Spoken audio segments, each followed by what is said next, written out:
Hello friends, hopefully you all are doing well. So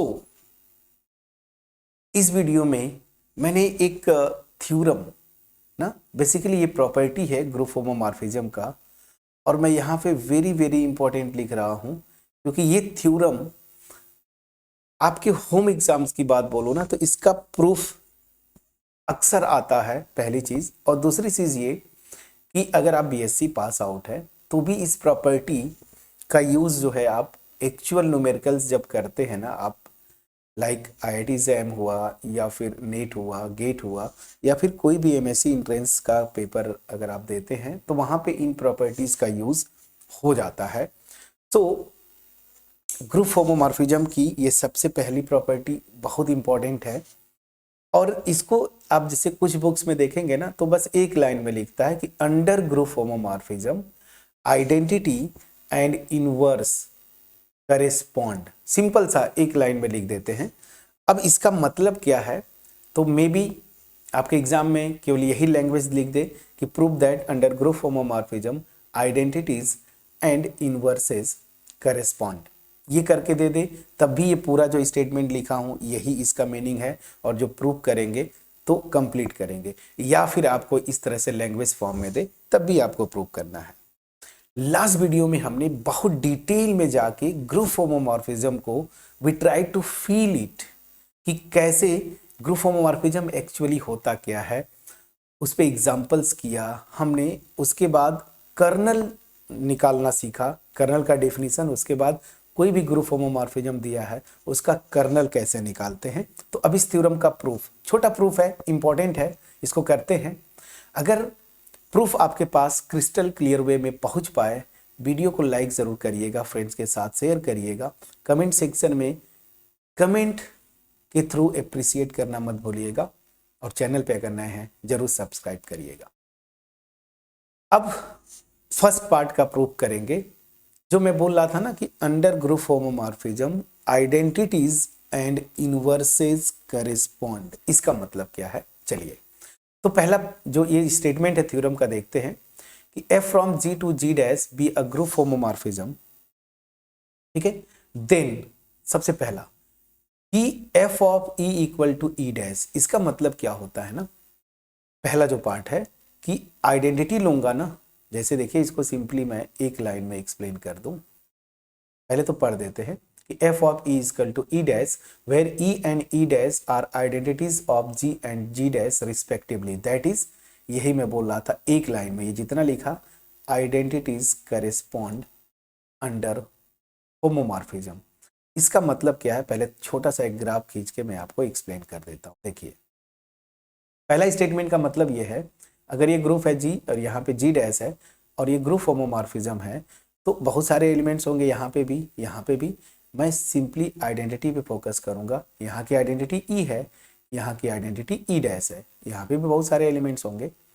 तो ये theorem का ये जो पार्ट क्या बोलता है कि अगर एफ जो मैपिंग ले रहा हूँ ये ग्रुप होमोमॉर्फिज्म है ना तो यहाँ की आइडेंटिटी पे मैप करेगी। सिंपल सा मीनिंग समझिए, मैप करेगी मतलब f of e equal to E dash, यही दिया है। देखिए इसका मतलब ये है पहले पार्ट का, मुझे ये प्रूव करना है। ठीक, सो चलिए प्रूफ स्टार्ट करते हैं। जब प्रूफ की बात करूं तो हर एक प्रूफ में ना एक मेन पॉइंट होता है, अगर उसको पकड़ लिए तो प्रूफ आपका हो गया। ठीक, कैसे, तो यहां पे क्या करना है कि मुझे दिखाना यही है ना कि f of e equal to E dash. तो आप बस ये इस पार्ट के प्रूफ में यहाँ का कोई एक एलिमेंट ले लीजिएगा a, ठीक है ना, इस डोमेन सेट का। और चूंकि ये e आइडेंटिटी है इस डोमेन सेट वाले ग्रुप में तो बाय डिफिनीशन अगर e को मैं a पे ऑपरेट करूं चाहे लेफ्ट या राइट से आएगा a ही। तो बस इस मेन प्रूफ, इसका जो मैं बोलूं ना इस प्रूफ का मेन पार्ट जो है बस ये आपको याद करना है। तो चलिए यहाँ पे मैं आता हूँ। वी हैव क्या, for every A belongs to g, domain set में कोई भी एलिमेंट लूंगा ई को मैं ऑपरेट करूं ए पे चाहे लेफ्ट से या राइट से आएगा क्या ए। ना, कोई भी एलिमेंट लूंगा तो ये डिफिनीशन से, आइडेंटिटी के डिफिनीशन से ये होगा। बस अब यही से मेन पार्ट शुरू होता है। तो दिस विल इम्प्लाई, दोनों साइड एफ ऑपरेट करिए, तो F of E A this is equal to A. अब यहाँ पे देखिए मैं बाइनरी ऑपरेशन वाला सिंबल हटा रहा हूँ ओ। अब यहाँ पे कोई भी बाइनरी ऑपरेशन हो सकता है। अगर एडिशन है तो बीच में ई प्लस ए हो जाएगा, मल्टीप्लिकेशन है तो ई डॉट ए हो जाएगा, और अगर कोई बाइनरी ऑपरेशन है ओ मान लीजिए जनरल, तो ई ओ ए हो जाएगा। ठीक है, चलिए, तो यहाँ पे दोनों साइड मैंने क्या किया था, एफ को ऑपरेट किया यहाँ पे, तो F of this equal to F of this, ये होगा। अब चलिए यहाँ पे ग्रुप होमोमॉर्फिज्म की प्रॉपर्टी, अगर ग्रुप होमोमॉर्फिज्म है तो बाय डेफिनेशन ये क्या हो जाएगा, F of E into F of A. अब इंटू आप नहीं लिखेंगे, ये सिंपली बस ऐसे सिंबल लिख दीजिए, तो ये हो जाएगा एफ ऑफ ए, बस ऐसे लिखिए। ठीक, and this is equal to क्या, अब ध्यान दीजिएगा, एफ ऑफ ए ऐसे लिख दीजिए। और यहाँ पे प्रूफ में जब आप करते हैं ना एग्जाम्स में, यही गलती करते हैं, आप इसको ये लिख दिया और यहाँ पे आप नहीं लिखेंगे कि since f is a group homomorphism, तो नंबर कट जाते हैं। ग्रुप होमोमॉर्फिज्म, ग्रुप होमोमॉर्फिज्म पूरा नहीं लिख पाया, group homomorphism, got my point. ये जरूर लिखिएगा फ्रेंड्स, क्योंकि यहाँ से ये स्टेप जो आपने लिखा है ना, ये स्टेप ये किसी मैपिंग के लिए ट्रू नहीं होता। ये कब ट्रू होगा, जब वो मैपिंग ग्रुप होमोमॉर्फिज्म हो जाए। समझ में आ रहा है? चलिए अब क्या करना है आपको, ध्यान दीजिए, F of E, F of ए, और यहाँ पे ध्यान दीजिएगा एफ ए कहाँ पे जाएगा, एफ ए यहाँ पे जाएगा ना, एफ ऑफ ए यहाँ पे आएगा। अब यहाँ की आइडेंटिटी क्या है, ई डैश, तो यही तरीका था हमें जो दिखाना था, देखिए ये, तो मैं क्या करूँगा, ई डैश जो यहाँ की आइडेंटिटी है उसको अगर एफ ए यहाँ का एलिमेंट है ऑपरेट करूँगा तो वापस क्या आएगा, एफ ए ही आएगा ना, एफ ए, तो ई डैश एफ ए क्या हो जाएगा, एफ ए। क्यों? क्योंकि ये ई डैश आइडेंटिटी है जी डैश की और एफ ए भी एलिमेंट है जी डैश का, तो आइडेंटिटी के डिफिनीशन से ये मैंने लिख दिया। अब ग्रुप में लेफ्ट और राइट कैंसिलेशन लॉ होल्ड करता है, तो राइट कैंसिलेशन लॉ से देखिए एफ ए कैंसिल हो जाएंगे, so this will be F of E, this is equal to E dash, और यहाँ पे जरूर लिखिएगा, यहाँ पे लिखिएगा by cancellation law, by cancellation ना, by cancellation law. In fact right cancellation law आप लगा रहे हैं तो आप पूरा लिख सकते थे बाई राइट कैंसिलेशन लॉ। ठीक है, तो ये एफ ए कैंसिल हो गया, प्रूफ हो गया फ्रेंड्स। फर्स्ट पार्ट कितना आसान है। तो इस प्रूफ में जो मेन पार्ट था, बस आपको मैं बताऊं, दो ही पॉइंट्स है। ये पहला स्टेप आपको याद करना है, मैं अंडरलाइन कर देता हूं, ठीक है ना, और दूसरा स्टेप यहां से जो ये आ पाए, बाकी तो आप ग्रुप होमोमॉर्फिज्म के प्रॉपर्टी से कर ले जाएंगे। एक दो बार लिख के प्रैक्टिस करेंगे, अपने आप ये हो जाएगा। कितना आसान पार्ट था, ठीक है।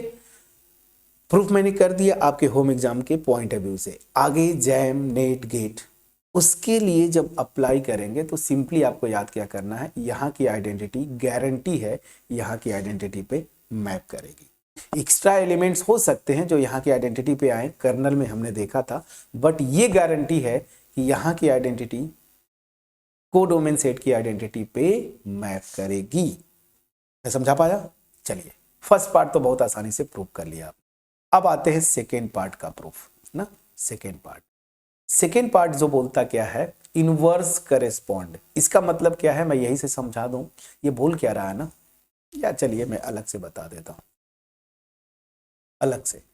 ये देखिए, बोल ये रहा है ये कि अगर ये दो ग्रुप्स हैं जी और जी डैश, और ये ग्रुप होमोमॉर्फिज्म है, यहाँ का एक एलिमेंट लीजिए ए, और यहाँ का एलिमेंट, एक और एलिमेंट लीजिए ए इनवर्स, तो ये ए इनवर्स क्या है, इस ए का इनवर्स है।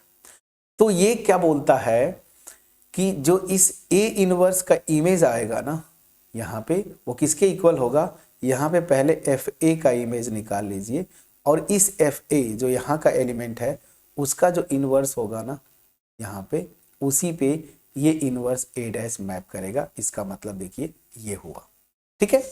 तो एफ ए इनवर्स किसके इक्वल होगा? एफ ए के इनवर्स के। अब इसको प्रूव करना है तो यहां पे भी जो प्रूव का पहला पॉइंट है वो आपको याद करना है। क्या क्या याद करना है? आप कोई एलिमेंट ले रहे हैं ना, लिखा है ना for every A belongs to G, तो इसी को आप लीजिएगा। तो since A belongs to G, this will imply A inverse A, this is equal to identity. Obvious सी बात है फ्रेंड्स ना, यहाँ पे इन दोनों को ऑपरेट करेंगे तो यहाँ की आइडेंटिटी आएगी। ये होगा, प्लीज बोलिएगा। अब इसको थोड़ा सा आप ऐसे लिख लीजिए, ई को इधर कर लीजिए और ए इनवर्स ए ऐसे कर लीजिए। दोनों साइड एफ को ऑपरेट कर दीजिए। F of E this is equal to F of a inverse a. अब बाई ग्रुप होमोमॉर्फिज्म के डेफिनेशन से ये क्या हो जाएगा? एफ ऑफ ए इनवर्स और एफ ऑफ ए, और यहाँ पे जरूर लिखिएगा since f is a, short में मैं लिख देता हूँ ग्रुप होमोमॉर्फिज्म, आप पूरा लिख लीजिएगा। तो एफ ग्रुप होमोमॉर्फिज्म है, तो यहाँ से ये हो गया। मैं समझा पाया कि नहीं? अब आपका प्रूफ हो गया फ्रेंड्स, कोई दिक्कत नहीं। अभी जस्ट ऊपर आपने 1 में प्रूव किया है f of e will be e dash ना, तो this will be e dash, this is equal to F of a inverse और एफ ऑफ ए, और ये कैसे? बाई 1 ना। अभी जो आपने प्रूव किया इसको आपने यहाँ पे यूज कर लिया। अब ध्यान दीजिए, ई डैश कहाँ का एलिमेंट है? इस कोडोमेन सेट में जो ग्रुप है उसकी आइडेंटिटी है। एफ ए कहाँ का है? यही का एलिमेंट है। और एफ ऑफ ए इनवर्स, देखिए ये ए इनवर्स का इमेज निकाल लीजिए ना, तो एफ ऑफ ए इनवर्स भी कहाँ पे जाएगा? दिस। तो मतलब ये भी एलिमेंट जी डैश का, ए भी एलिमेंट जी डैश का, देखिए जी डैश का, ए भी जी डैश का, और ये भी क्या है? जी डैश का। तो यहाँ पे मैं क्या देख रहा हूँ कि अगर ये जो एलिमेंट है एफ ए इनवर्स, इसको एफ ऑफ ए पे ऑपरेट कर रहा हूँ यहाँ पे, तो आइडेंटिटी आ रहा है। इसका मतलब क्या हुआ? ये दोनों एक दूसरे के इनवर्सेस हो गए।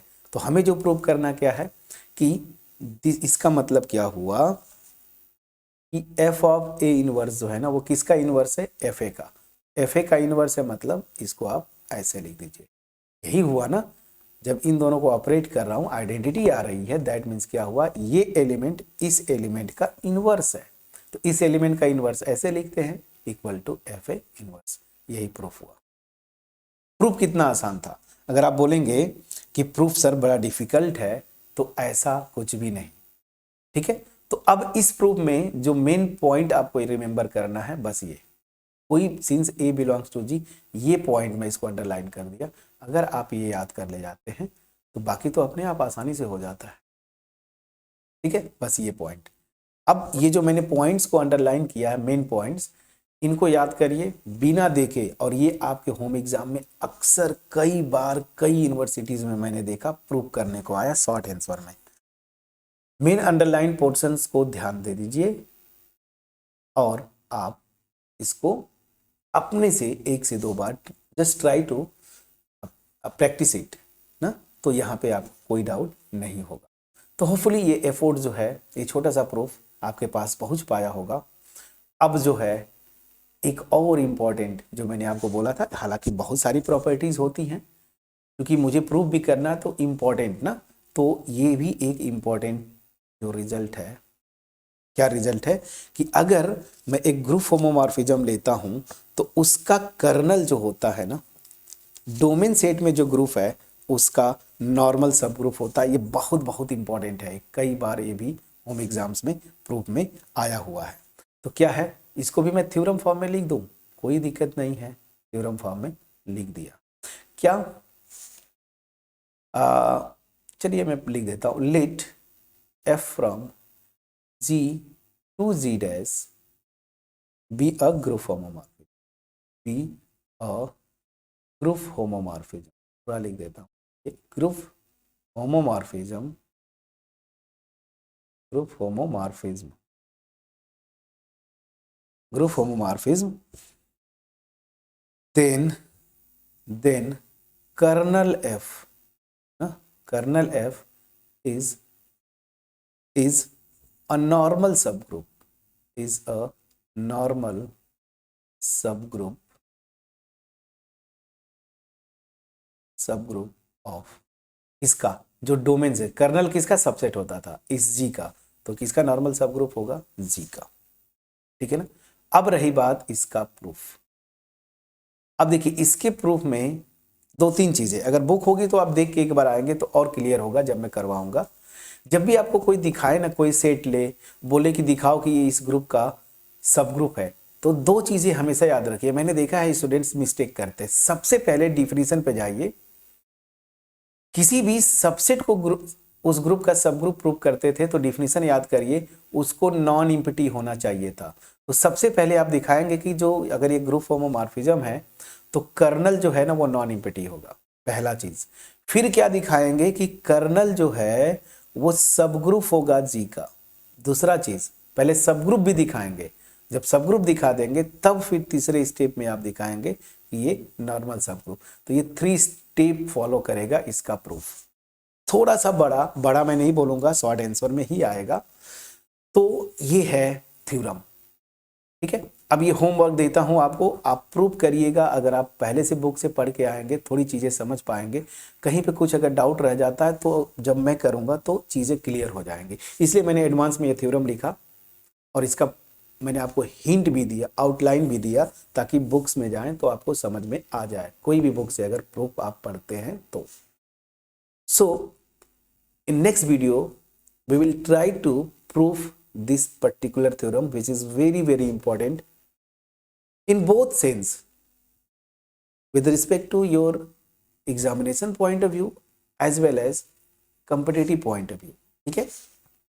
सो नेक्स्ट वीडियो मिलते हैं। अगर इस वीडियो का एफर्ट आपके पास पहुंच पाया होगा, वीडियो को लाइक करिएगा, फ्रेंड्स के साथ शेयर करिए, चैनल पे नए हैं सब्सक्राइब करना मत भूलिए।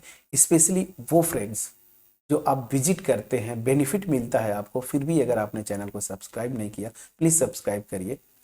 हमारा जो मोटिव है मास में लोगों के पास क्वालिटी वीडियोस पहुंचाना, इसमें आप सहयोग करें। सो मिलते हैं नेक्स्ट वीडियो में, तब तक अपना ख्याल रखें। Thank you so much friends for watching my video.